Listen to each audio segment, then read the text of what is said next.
compare to MJ as a leader? Different, very different. The thing, I had a lot of conversations with Ray when I got to Baltimore in 2000. Ray was, trying to find his way. Obviously, we know what transpired in that Super Bowl in February of that season in Atlanta. And I remember having a conversation with him, and he was telling me all those things that he wanted to accomplish. I said, well, Ray, the simple thing is you can never ask a man more than you will give. I said, now, if you ask a man to be in shape, you need to be in shape. If you ask a man to hit the weight room, they need to see you in the weight room. You say you want a man to do film study, they need to see you doing film study. And I think that, and he says, okay. And then he started having success. But Ray understood that the one thing that a man must have at all times is respect.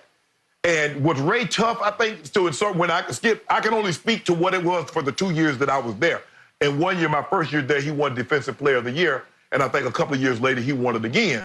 But Ray Ray had a problem if he thought a guy was partying or wasn't paying attention to meetings, and then you get on the field and you blow the assignment, and you end up costing us a chunk play, or you end up that play hurting us in a ball game.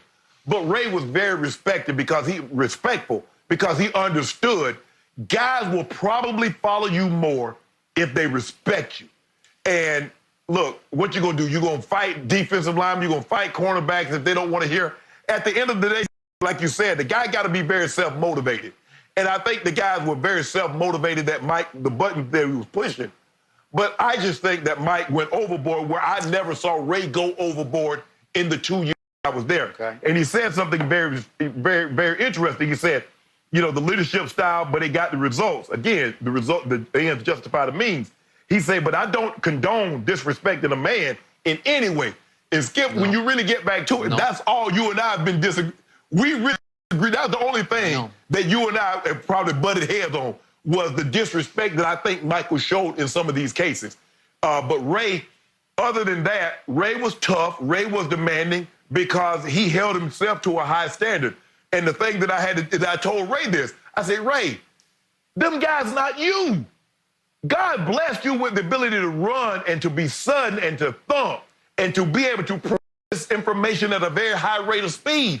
Those guys ain't you, Ray. So you can't ask them to be you. He's like, but Shay, I'm like, Ray, you're going to have to be patient and understand everybody is not Ray Lewis. They're not 11 Ray Lewis. There's only one Ray Lewis over there. And you got to get them the best out of them, which is not you, but get the best out of them. Okay. Allow me to say Ray Lewis, one of the greatest leaders in the history of sports. Shannon Sharpe. Absolutely. One of the greatest leaders in the history of sports. Together, you guys formed the heart and soul of that locker room of that 2000 Ravens team. And obviously, the defense was much better than the offense.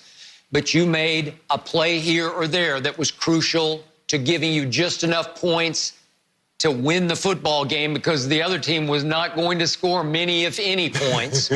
So it worked. And yet, I agree. I loved Ray's comments. They're very insightful about Jordan.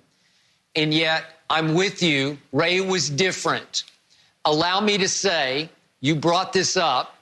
When you first got to Baltimore, Ray Lewis had faced, I don't want to make too much and get too controversial here, but he had faced a murder charge. He was not convicted, but I still believe that it gave him some edge, that on the football field, there was fear factor that he could impose on the opponents, and to a certain extent on his own defensive teammates. Like, this is a bad man here. And they respected him in part because they feared him, but he did not cross the line the way you say Jordan crossed the line, to ridicule or shame his teammates, I think to motivate, in Jordan's case, by calling them names, words that you say are over the edge. You can't, it's a bridge burner. It's a fight starter for you to be called the B word or the garden tool word, as Michael used those words to motivate Scotty Burrell. And Ray got it, because he said sometimes you can look at it as a dictator being really harsh. Okay.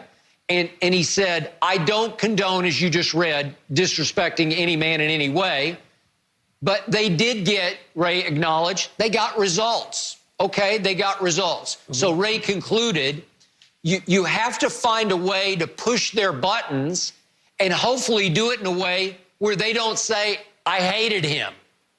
Well, I don't think they hated Michael Jordan. I don't. I don't know exactly what's in a man's heart, but I was there in 1998, and I never got a whiff from any of those players, and some of them I knew very well because I'd been in other cities with them.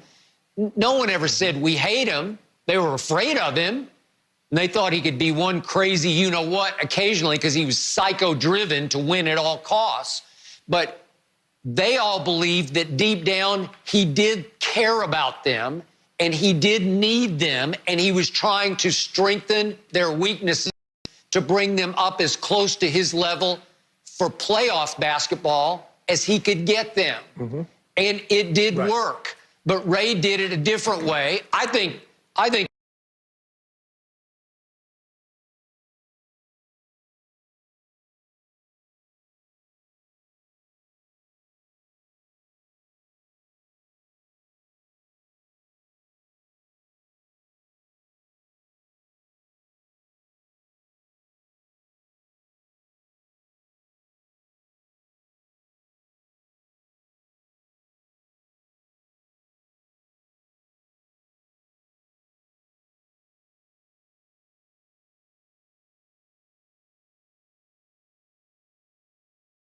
demanded a fear factor that Jordan, that's the one thing where they were very similar. Yeah, and the thing that I share with Ray, I say, Ray, you have to be careful that every time somebody makes a mistake that you point it out. I say, because what you start doing is you start getting people watching film to see if you made a mistake. I say, don't point out everything, things that are things that you like, oh, we went over this. We could do this. I say you never want guys to start watching film, not for what they run on the offense, but to see if Ray made a mistake. I said, you don't want people trying to critique you. I said, you're the de facto leader. You're the best player on the best defense. You got defensive player of the year. You got the cachet. I say, but that's part of being a leader, Skip. You have to know what buttons. Some guys you make jokes with. Yeah, I agree. Some guys you put your arm around. And some guys, but you can't motivate one way all the time. And I thought Ray did a great job of striking a great balance. Now, Skip, I'm sure some people got tired of Ray calling it up, giving team meetings and saying all that other. I'm sure some people get tired of that.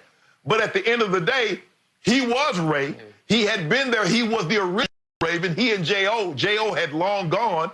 So you just got to bury it. It's kind of like Jordan. Yep. Jordan was the original Bull, Skip. He was the original Bull. He'd been there since '84. So all the other guys, from the Orlando Woodridge and the George Gervins and the Brad Sellers, Skip, they were gone. So it had to be his way. But the only thing, Skip, look, I got no problems. Look, I want to win as bad as anybody. But I just, hey, just keep it respectful, and I'm going to go do my part. That's the only part that I have a problem with. I got no problem with Jordan because, hell, I thought it would have been great. But like you said, he and I probably wouldn't have had a problem because he would have saw how hard I'm working. He's like, I don't need to worry. I don't need to worry about him. He got his. No. I would agree. And if you had Ray and Michael on the same team, I'd have two of the biggest alpha males in the history of sports. I don't know if that would have worked either. No, you definitely can't call him some of the words he was calling Scott. Nah, no. Ray would have thumped him. No. Wouldn't have gone for it? I can only imagine. Guys, did the Seahawks just take a shot at the Cowboys? Skip, I don't know how you're going to feel about this one. We'll tell you what they said next.